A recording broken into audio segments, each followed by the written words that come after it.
Welcome to a unique journey through the Unova region, where only green Pokémon can join the adventure.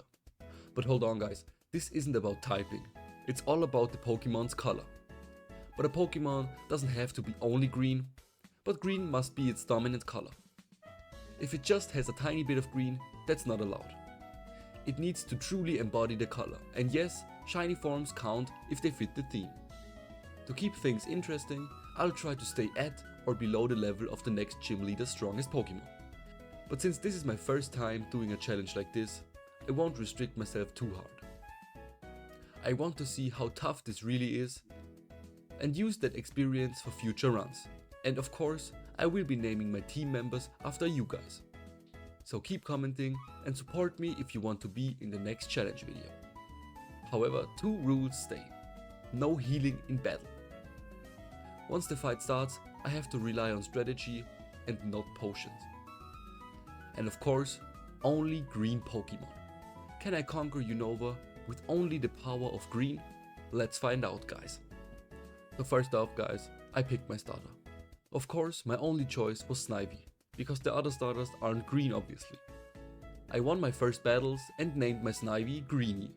Comment down below why you guys think I was naming it Greenie, but only wrong answers though. The tutorial game was pretty easy and there was nothing special, until the first gym. I knew the gym leader had a Pansear, that is very effective against my Greenie.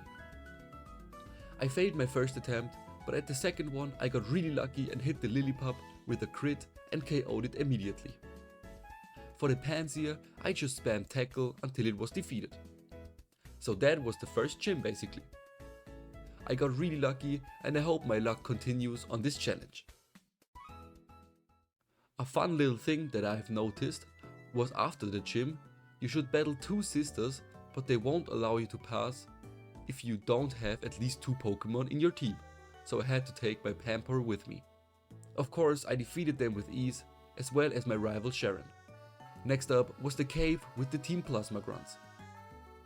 I defeated them with Jaren and then headed out to the next gym leader. In the Green City, I met N again and he wanted to fight. I quickly KO'd his whole team without any issues. So arriving at the gym, I was already almost at the level cap, so I wasn't sure if I could do it with level 20. But I did make it, so that's nice. So the fight was pretty lucky for me. I set up with Growth to neutralize the Intimidate from Haldir, and used Grass Tornado to one-shot KO him with a crit. Man, I'm so lucky right now. Next up was Watchog. I used Leech Seed to give myself a bit of an advantage with healing every round.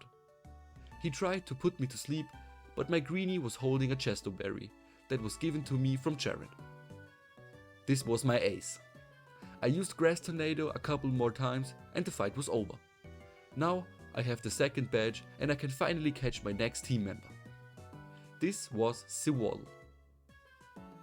Its grass and bug type isn't the best to be honest, but I really like the Pokemon and the bug type will come in handy later on I think. And of course I named it after a subscriber that is supporting me a lot, and that is Neon. After defeating the Team Plasma guys in the forest, Neon evolved into Swadloon. Arriving at Castelia City, my goal was to defeat the bug type gym leader. But this was much harder than I thought it would be. I already had issues defeating the first trainer in the gym. And when I finally made it to the gym leader, I was ready to beat him, but I didn't. I tried it so many times with different techniques, but nothing worked. My main strategy was to use Leech Seed with my Greenie and to stall the opponent out with Neon and Protect. After like 7 tries, I changed up my strategy. And with a few more levels, I finally did it. And I gave Neon the Eviolite I got from trainer in a tall building. Now I finally beat the bug type gym. But the next challenge was already ahead of me. As many of you guys know, after the bug gym, you need to fight your two rivals. Well, Belle was no problem, she's not as strong, but Jaren was a big problem.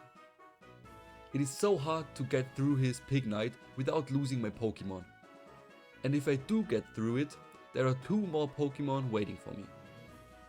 After like 5 attempts, I got really lucky and crit Pignite with Leaf Tornado and had my fully healed Neon in my party. So I just swept his last 2 Pokemon with ease.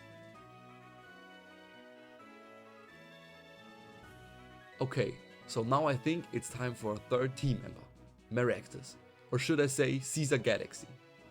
I named him after a viewer that is a lot in my Mario Kart Wii streams. I know that Maractus is another grass type, but for the next gym we need as much power as we can get, so we will take it with us. And arriving at Nimbasa City, I was already searching for my next team member. It will be Trubbish. I know that many people dislike this Pokemon, but I really like it, to be honest. I named him Gilbert. I know that the next gym is going to be hard and really annoying. This is my least favorite part of the game, I have to say. Just because of the arena and because the fights are so annoying. The first trainer already gave me lots of trouble. I will skip the other trainers because the fights went pretty much the same. The first try fighting Elisa went pretty bad, to say the least. The Emolga basically one-shotted my whole team with Aerial Ace, and there is nothing I could do about it. So my main strategy was to poison the 2 Emolgas somehow and stall them out with Protect or something. But I knew I needed a bit more power, so I evolved Neon and leveled up everyone 1 more level. I think it took me 3 more times before I got this lucky and poisoned both Emolgas and finally defeated Elisa. And I know guys that I'm a bit overleveled right now, but it was just too hard for me and I didn't want to lose motivation and screw up the whole project. Maybe in the next challenge I can make it better. So next up was Driftvale City, one of my favorite cities. I love the gym leader and the whole story about this city. It's just great. And the next team member is also not as far away as you think, guys. Maybe you can already guess who it is. But first up, I had to free a guy in a giant freezer from Team Plasma. I always find it hilarious how there are so many people in this way too big freezer just being here and doing nothing, I guess. After freeing this guy, I rushed through the next arena until I was at the gym leader. To be honest, I thought that he would be as easy to beat as the trainers in the gym, but his Excadrill was giving me a hard time. At my second attempt, I beat him. My grass Pokemon did a really good job there. So that was the 5th gym done. We are already through more than half of the game. By now, my team looks pretty solid and I know that my next 2 team members will boost my power by a lot. So if you watch this video until here, I can imagine that you like this kind of content. If you want to support me and my content, you can do it by giving this video a like, and maybe, if you don't want to miss out on any new content that I will do, subscribe. Okay, so let's go on with the video. After finally making my way through the electric cave, N was waiting for me to battle him once again. I have to say that in my opinion, only the carousel fight and the end fight with N are hard. The other ones are pretty easy, so we swept him away. Now, we finally arrived at Mistral City. As all of you guys know, of course the next gym leader is a flying type gym. And my team is almost only grass type. So I have to rely heavily on Gilbert. The level cap is 35 for this one, so let's see what we can do. The gym in general wasn't too hard to beat, but the real struggle began when I was at Skylar. I thought that I could lead with Gilbert and kill Swoobat with a lucky poison, but this wasn't working. I tried many other techniques, like using Leech Seed and tried to stall Swoobat out with Neon and Protect. But this didn't work either. I knew I could do it if Gilbert and Greenie are evolved, so I leveled them both up a level and tried it again. I have to say that it was still pretty hard to beat Skylar, and with only Caesar left, I could finally beat her last Pokemon Swanna with almost no HP left. Damn, that was really hard. But guys, you know what time it is now? It's surfing time. But first, let me get rid of my rival. He wasn't too big of a problem anyways. So now that we have Surf, we can finally catch our 2 last team members. First up is Axew. I called him PokeFan10. He's one of my first subscribers and almost always tunes in to my streams when I play Mario Kart. And next up was Basculin. I really need a water type Pokemon in my team, and I think he's the only one that is green in this game. I named Basculin Emia. So this is my final team. I really like it, and with my 2 new typings, things will turn out a lot different in future fights. So let's get ready for the next gym. As I was making my way through this giant tunnel system, I was also training my 2 new team members. And I immediately noticed that they are really strong, especially Emia. With its powerful water attacks, it can surf through all the enemies. At level 32, Emia learned the move Soak. It changes the enemy's typing into water. I think this move will be very good in the future. I also trained Pokefan, and with the Eviolite equipped, he is also very strong. The next gym was ice themed. I thought it would be very hard, because ice is very effective against grass and dragon. But this gym was everything but hard. I fought my way through all the trainers and beat the gym leader in my first try without any trouble. I even used my soak tactic and it worked perfectly. Next up was the Dragsters, or however they are called in English, I don't even know. I made quick work of the Plasma Grunts and evolved my Pokefan. Now he's even stronger. After that, there were even more story things that happened, but I will skip to the Belle fight. It was pretty easy like all the fights with her, so nothing worth mentioning. To be honest, I was pretty scared going to the next gym because it was the last and notoriously hard in my opinion. Of course, it was the Dragon Gym. And with no Pokemon being very effective except Pokefan, I didn't know what was ahead of me. Surprisingly again, the gym was pretty easy. I was starting with Pokefan and made quick work of the first 2 Pokemon. For the Haxorus, I used my Soak tactic again and it worked pretty good.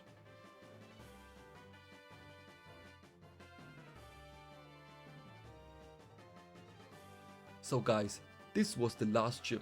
Now, there was only one challenge more to conquer. The Elite Four. Well, of course, and the N and Ghetsis fight. But then, something unexpected happened. Guys, you won't believe me what happened. As I was training in the Victory Road, I somehow pressed F1. And that's the button for the save state. And the last save state I took was before the first gym. So I lost all the progress I made throughout this challenge. Man, I have to say at this point I just wanted to give up. But something in me told me not to. So I searched the internet if I could get my save file back somehow. But it didn't work. So I thought to myself, maybe I just have to cheat my way up to the point I was. And guys, this is what I did. I searched the internet for every cheat code I needed and made my way back to the Elite Four with every one of my team members. I know guys, this is really stupid and I didn't know what to do, but I really wanted to finish this challenge. So this is my team, take a look guys.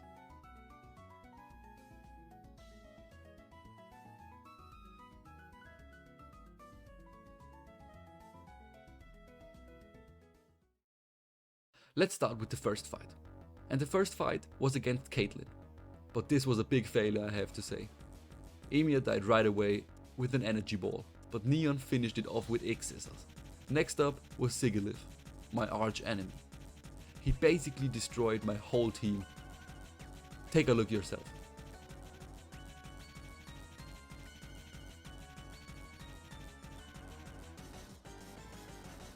But the second try went a lot better. I started off with Neon. Reuniclus did huge damage, but Neon took it like a pro. Next up was Sigilyph, and I sent out Emia. Emia took out my arch enemy with 2 big crunches. Somehow I thought that Leaf Storm would be a better option than X-Scissors against Gothitelle. I don't know why. Maybe I was just a bit too nervous. So I sent in Pokefan to finish the job. Next up was Musharna. I just used Dragon Claw 2 more times and the job was done. So that was the first Elite Four fight. It wasn't too bad for the start, I would say. Next up in the row was Grimsley. I started off with Pokefan to set up with Sword Stance against his Crafty. He did a lot of damage though. Next up was Crocodile.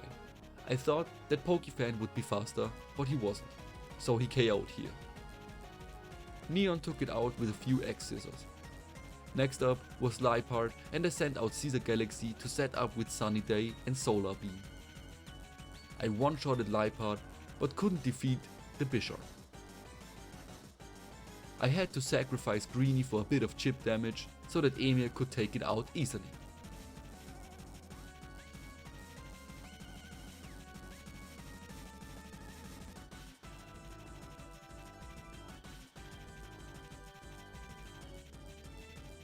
Next up was Chantal, and I led off with Emil.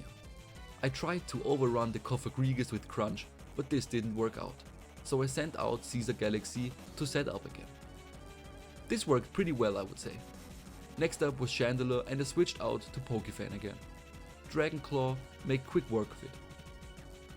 Bolork, I have to say, was pretty pathetic. It used Curse and got defeated with one Solar Beam. The last Pokemon was Jellicent.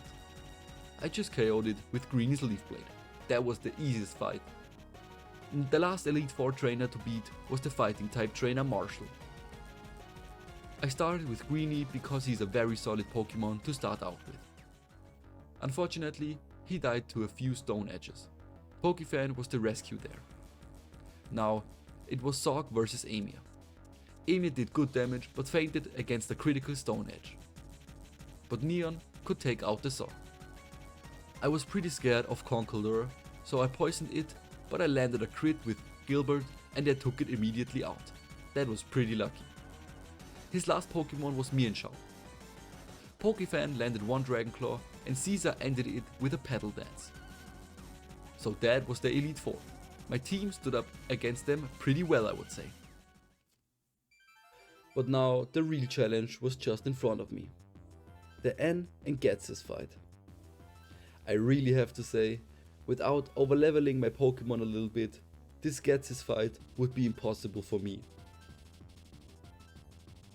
I know that this is my first real challenge playthrough, and I'm sure that many experienced players would have done it without overleveling, but I just couldn't beat him. N was pretty okay, and by pretty okay I mean I think I needed about 8 tries to beat him. But Ghetsis was too strong for my limited Pokemon skill right now.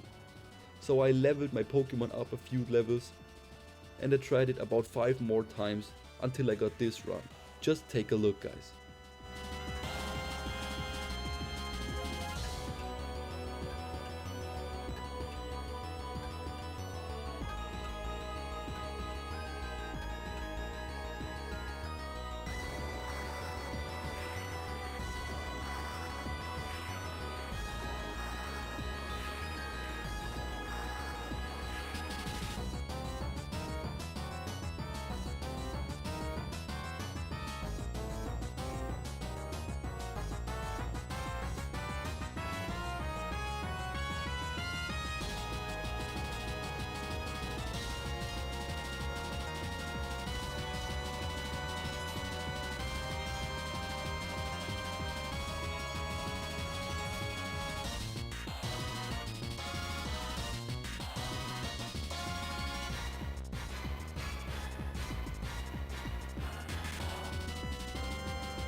I really have to say that green did so much work in this fight, and without this Leech Seed and Giga Drain HP tactic, it would be much harder than it already was. So guys, I finally beat the Pokemon Black with only green Pokemon challenge, and not using items in battles. Now I can understand all these challenge videos a bit more and how extremely difficult they are. I know that I had a very loose rule set, and without cheating I wouldn't even finish this challenge. But it was still a lot of fun making this video, and I hope you enjoyed it also. This video was a lot of work, and I would appreciate it so much if you leave a like and a comment down below. If you don't want to miss out on any new content that I make, consider subscribing guys. Thanks for watching, and I see you in the next challenge.